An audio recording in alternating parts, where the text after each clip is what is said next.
Yeah, listen, man, listen. You were fanned out and you begged niggas to come to your house after you heard all these mixtapes. That's how you got in. Mase actually taught you how to rap, literally. He taught you how to rap. Mase taught me how to rap. You say it. We taught you how to rap. How you ran the whole organization. How you made Diplomat. Yeah, you ain't make none of this stuff. You was a fan. That's how you got down originally. Period. I heard the new shit you did. Yo, you want to come through? Come through. Why? Why are we going to Jomo's house? So yeah, I would bring some bitches over there to fuck sometime. A little crack maybe. What was your reaction when Camron brought up all these old stories and everything about you? I laugh, man. I got this thing, man. People laugh at the lies, but the truth always hurt. You know, lies are more entertaining. You heard? You get to laugh, you get the joke, but the truth is a serious thing, no matter how you look at it. The truth is what the truth is. Stop tricking out their freedom, bro. This is gonna be the last time I address this. Whatever you got to say after this, good luck, I wish you luck. I got other shit to do. This is not on my motherfucking place. Believe what you wanna believe, because I got other things to do. The drama coming out of Harlem just exploded. Camron and Mahe went straight for Jim Jones's neck. And this wasn't some laid-back podcast talk either. It felt more like a full-blown trial, and Jim was in the hot seat. Cam and Ari had been quiet for years, but now they let it all fly. They called Jim out for twisting Dipset history, exaggerating his role in the crew's come-up, and worst of all, pretending to be someone he's not.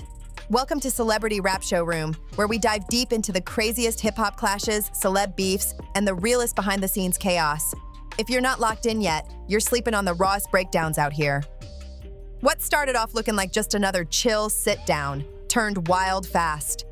1 minute it was all smiles. Next minute, Cam zoned in like a sniper. His voice, cool and steady, but every word cut deep like a razor. No sugarcoating, no slick talk, just straight up facts. He unpacked their whole history like he'd been holding this in for years. And then he dropped the line that sent the internet into meltdown. You are not from Harlem. Boom. Just like that, years of street cred, shaken to the core. But Cam didn't hit the brakes there. He doubled down with, people from Harlem know who's really from Harlem.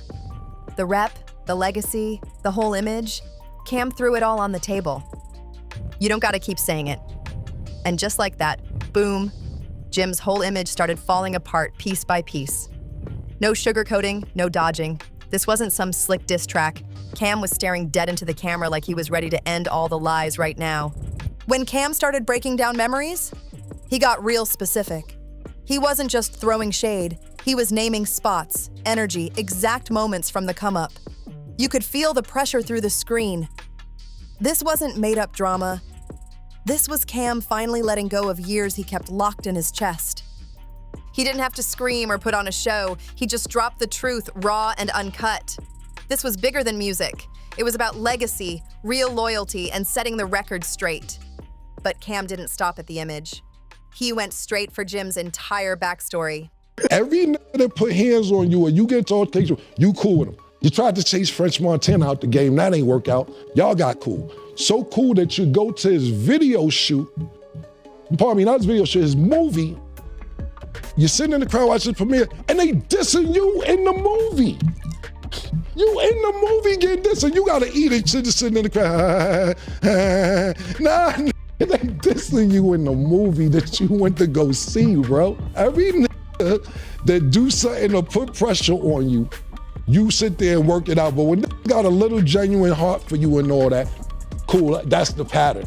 If they don't put hands on you, then you can keep going on and on and on. But the niggas who do this, you cool with, and then the niggas who try to handle it sophisticatedly, you keep going on and on like niggas give a f about all that shit, bro. Niggas don't care about none of that shit, man. Niggas don't care a little bit, man. What I'll finish with is this, man. I'm never here to downplay your character. As much as you try to degrade my character for years and push me under the bus and say, I ain't start this and I ain't do that, and you started Pink and you made the Diplomats, which is just... Do you ever hear me talk about when you ran on me when BMF pulled up? When you ran, In the hotel, they chased you to the beach.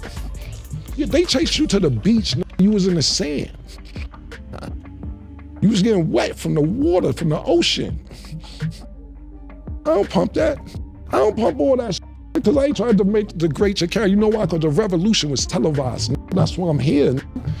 That's why I gotta work like that. That's why me and Murder is here. The revolution was televised. Because you talking. According to Cam, when Jim first came around, it wasn't like they were equals. It wasn't crew love. Cam made it sound like Jim pulled up more like a fan than a partner. And he made it crystal clear. Jim was the wide-eyed one, hanging around something that was already poppin'. Then Cam went even deeper. He said Jim got his whole style from the iconic Children of the Corn freestyles, those gritty, legendary sessions that defined Harlem's sound, especially that 12-minute freestyle with Mase, Camron, Cardin, DJ Clue, and the late Bloodshed. That moment was history. But Cam called it out plain as day. Jim, you weren't even there. And it didn't stop there. Cam claimed Jim begged just to be around.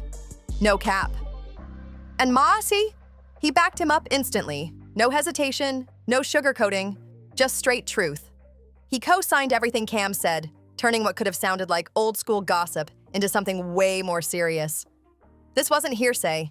They were dropping history, with names, dates, and receipts. Then Machi threw in a whole other twist. He told the world he's the one who actually taught Jim how to rap. And he said it plain, like it was a documented fact. No shots, just facts. This wasn't about skill. This was about where the roots came from. And according to them, Jim didn't lay the foundation. He just showed up after it was already built. Then things got real ugly. Cam didn't just challenge Jim's rap credibility. He took it personal. He went in on his image, clowning his appearance and throwing heavy shade on his whole lifestyle. Get your life together, Cam snapped. Do some push-ups, get a physical, hit the treadmill. His tone? Ice cold. Zero sympathy. Just years of built-up frustration spilling out like he couldn't hold it in anymore. This wasn't a diss track. It felt like a full-on grudge, finally unleashed. And then Cam let something wild fly. He said he's never spoken on it before, but claimed there was a story where Jim allegedly got chased down a beach by members of BMF. But I could have. That line from Cam hit like a warning shot. Calm delivery, but laced with threat. If he's sitting on stories like that, imagine what else he's holding back. I don't push that narrative because I don't want to degrade your character, Cam said, cool as ice. But the message was loud and clear. He's had the dirt for years and just chose not to drop it until now.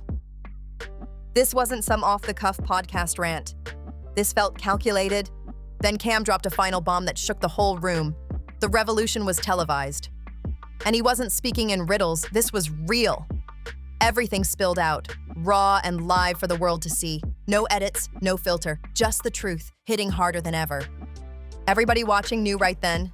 They weren't just witnessing a feud. They were watching history get flipped in real time. Cam didn't need a flashy campaign or slick lines to prove anything. He made one thing clear. Real truth don't need clout, it don't need trending tags, and it definitely don't need someone cleaning it up behind the scenes. Truth stands on memory, facts, and heart, and Cam and Mate came fully loaded with all three. Mase taught me how to rap, and Cam always made sure I was on every single album he had. He was like, boy, once you figure out how to rap the same way you act in these streets, it's gonna work for you. Just keep going. And that's all so I always gotta give credit to where credit is due and shit like that. It would be no Jim Jones. You're a guardian angel and designer. What the f is you talking about, man? You are not from Harlem. Why do you keep thinking that you are from Harlem, bro? You are not from Harlem. I did not grow up with you, man. Do you remember how we met? Pause. So not met, how you got cool with us? Basically, you heard our freestyles. And you came up to me one day when I was chilling in front of the house. You said, yo, man, I heard the freestyles. Y'all killing shit. More freestyles come out. Y'all heard the new shit you did. Children of the Corn, 12-minute freestyle. Mase, Camron, Cardin, DJ Clue. Google Bloodshed and Camron, Children of the Corn freestyle. Are you at any of these places? No, you was not there, man.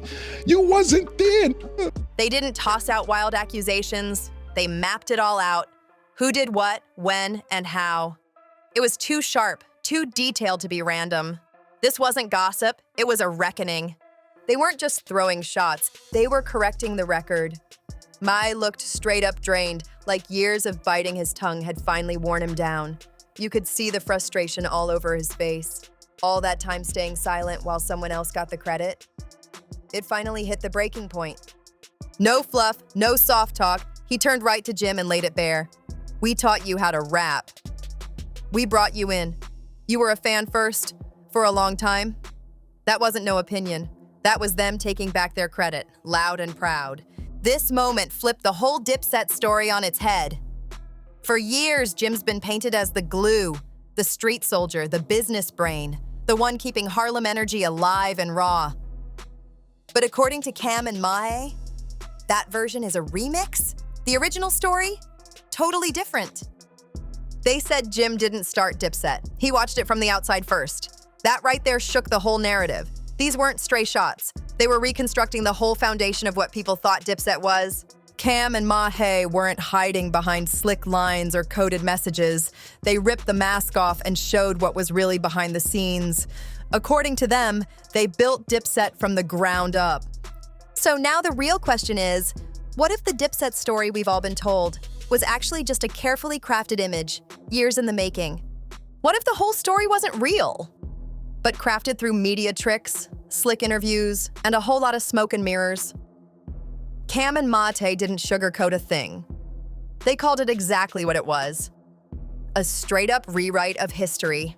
And they came swinging, saying Jim's image was more about strategy than straight facts. And Jim, he didn't stay quiet. He clapped back using his own podcast, social media, and any platform he could touch. Sometimes throwing slick jabs, other times going directly at Cam and Mate's claims. Jim stood firm, saying he was never just muscle or background noise. According to him, he was a major piece of the puzzle from day one. He says he helped create the Dipset sound, the brand, the whole movement. And let's keep it real, Jim's grind is no joke. From his early Dipset days to his solo work with the Lobby Boys. You was a fan. You begged us. You are a fan, nigga. A fan. So you can sit around and act like you've been around all this Harlem and everything. You ever see somebody from Harlem try to act like they from Harlem so bad that you got to keep saying, I'm from Harlem? From Harlem know who's from Harlem. You don't have to keep saying you from Harlem. Yeah. He built his own legacy. His catalog's deep, his hustle never stopped, and plenty of fans would even argue his solo run outshined his Dipset roots. But even with all that, Cam didn't come off as a full-on hater. He gave Jim his props, acknowledged the wins, the grind, the shine. But he wasn't about to let the past get twisted. He pulled the curtain back to show where things really fell apart. And then came the line that hit like a gut punch. Cam said it felt like Sammy the Bull becoming John Gotti. According to him, that flip in loyalty and power, that's what broke the whole thing down. At some point, the underboss started stepping in front of the boss, and that's when everything started to crack. Cam didn't just point fingers, he broke it down, saying the shift in power wasn't one-sided. Both of them felt it. A little jealousy, a little tension. That brotherhood slowly turned into a rivalry. This wasn't about who had the hottest verse or dropped the biggest hit. This was deeper. It was about identity, leadership, and the fight to stay on top without stepping over each other. Behind the hits and flashing lights, there was a whole power struggle playing out. Egos, loyalty, and quiet moves behind closed doors.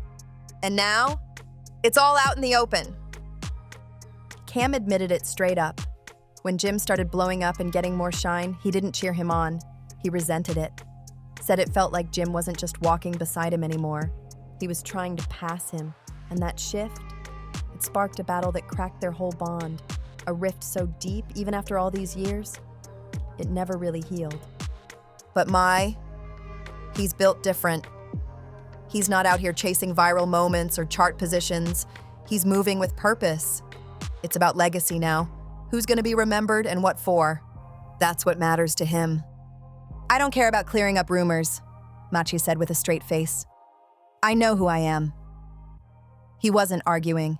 He wasn't flexing. He was laying down truth, plain and simple. He's not chasing headlines. He's chasing truth. And the deeper you listen, the more layers start to unfold. Beneath the jabs, the shade, and the built-up resentment, there's something heavier. Shared pain.